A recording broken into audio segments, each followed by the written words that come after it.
de ambientação. Ambientação é a descrição espaço-temporal e contextual da tua história. É colocar o teu personagem num determinado lugar, num determinado tempo e com toda uma estrutura ao redor dele que diga como é que aquele personagem vive, que tipo de sociedade é, em que regras nós estamos vivendo. Isso é ambientar a história.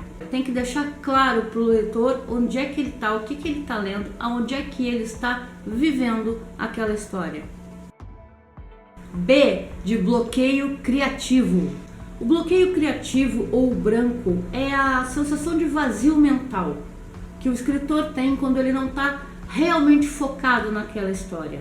É o não conseguir escrever, é a tal da síndrome da folha em branco. É sentar diante de uma tela ou de uma folha de papel e simplesmente não conseguir colocar a ideia ali ou simplesmente não ter ideias para colocar ali.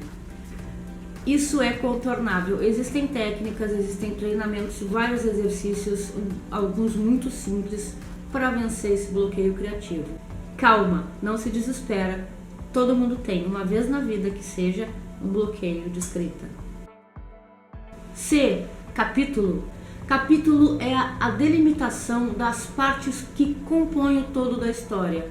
É como a cena do filme. Os capítulos podem ser criados de maneira métrica, um dia depois do outro. Mas também existem alguns motivos pelo qual se muda de capítulo. O primeiro deles é a mudança de foco na narrativa. A gente pode mudar de tempo, de espaço, de ótica de personagem, a gente vai para um outro momento, isso é um outro capítulo. Segundo, um capítulo pode servir para criar ou encerrar uma subtrama ou um conflito secundário, alguma coisa que fora da linha principal da história está acontecendo em paralelo e que o leitor precisa saber. 3. Capítulo também se cria para gerar um gancho, ou seja, para antecipar ou para dar a entender que algo na história vem a seguir. A ideia aqui é criar expectativa no leitor. D, de diálogo. Diálogo é a forma gráfica de se desvendar as vozes dos personagens. E dá para fazer diálogo de várias formas: direto, indireto, mental, narrativo ou descritivo. E, de enredo. O enredo nada mais é do que um esquema geral da história, é o esqueleto do que vai ser escrito.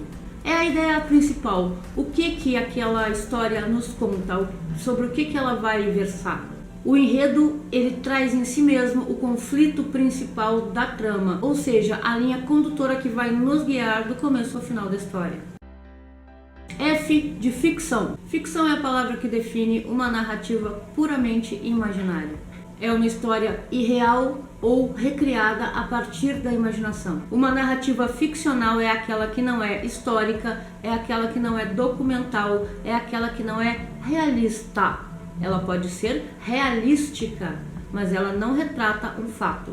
E mesmo que inspirada na realidade, a ficção tende a sobrepor o fato com as ideias criativas do autor. G, de gancho. Gancho é uma técnica narrativa utilizada para antecipar algo durante a história. Se eu quero atrair a atenção do leitor para algo que vai acontecer, a gente chama isso de gancho. As novelas de televisão usam muito isso com as cenas dos próximos capítulos. O que é que eu vou ver amanhã?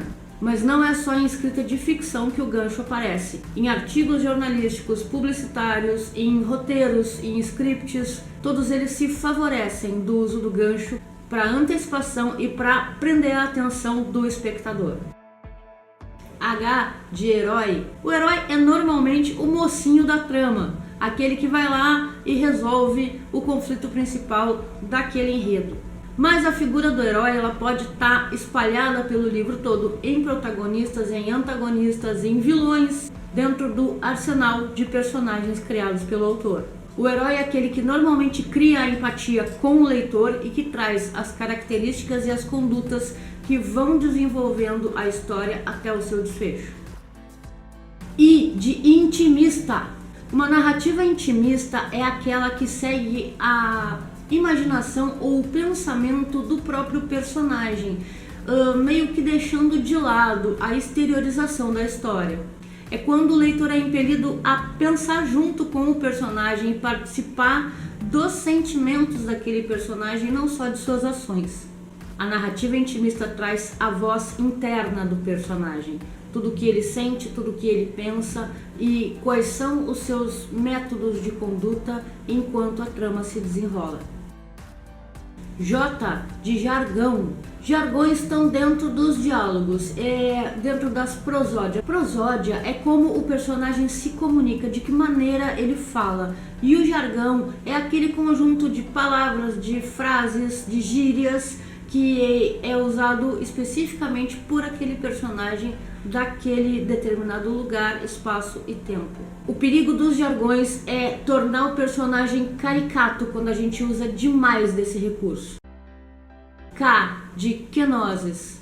Kenosis é um conceito que está muito ligado à religião judaico-cristã, que é quando se observa o esvaziamento da vontade de uma determinada pessoa, personagem, em função da obediência a um ser maior. A gente pode transportar isso para a construção de personagem quando o herói ele ouve, ele presta atenção e ele sucumbe à vontade de um mestre, por exemplo. L de linha do tempo. A linha de tempo ou linha de ação é exatamente o fio condutor que leva o nosso personagem do começo até o final da história. É essa linha que contém os tópicos mais importantes ao longo da trama. É muito fácil também se confundir linha de ação ou linha temporal com a linha de ação do personagem, que são coisas diferentes. A ação do livro pode decorrer com ou sem a presença daquele personagem, ou com a presença de mais personagens fazendo outras ações. M de mote de ação. Agora sim a gente vai falar da linha de ação do personagem. O mote é o motivo, é a inspiração, é o que impele aquele personagem a concluir aquela trajetória, a resolver aquele conflito ou a ir encarar o problema que se apresenta para ele. Independente da linha temporal da trama inteira, é a linha de conduta, de ação, de atos realizados por um determinado personagem. E cada personagem dentro da história tem sua própria linha de ação, independente se protagonista, se antagonista ou se coadjuvante.